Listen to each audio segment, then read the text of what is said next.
రంగంలో పనిచేస్తున్నటువంటి permanent, contract, outsourcing, metre రీడర్సు, అలాగే ముఠా కార్మికులు అందరికీ కూడా యునైటెడ్ ఎలక్ట్రిసిటీ ఎంప్లాయీస్ యూనియన్ తరఫున విజ్ఞప్తి చేస్తూ ఉన్నాం.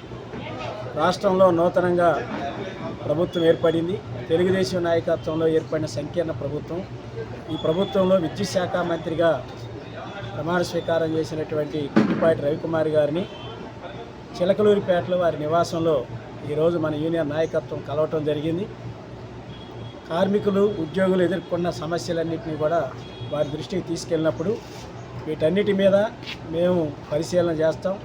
త్వరలోనే కార్మిక సంఘాలతోటి చర్చలు జరిపి సమస్యల పరిష్కారానికి కృషి చేస్తామని చెప్పి హామీ ఇచ్చారు. ఎప్పుడైనా ఏ సమస్య ఉన్నా నా దగ్గరికి రావచ్చు అని చెప్పే పద్ధతిలో కూడా మంత్రి గారు చెప్పడం జరిగింది. కాబట్టి ఈ సందర్భంగా మంత్రి గారికి శుభాకాంక్షలు తెలియజేస్తూ రాబోయే రోజుల్లో సమస్యల పరిష్కారానికి కార్మిక సంఘాలతోటి నిరంతరం చర్చలు జరిపి ప్రతి కార్మికుడి సమస్య పరిష్కారానికి, వారి కుటుంబాల అభివృద్ధికి తోడ్పడాలని చెప్పి విద్యుత్ శాఖ మంత్రి గారికి United electricity employees union CIT రాష్ట్ర కమిటీ తరఫున విజ్ఞప్తి చేస్తాము.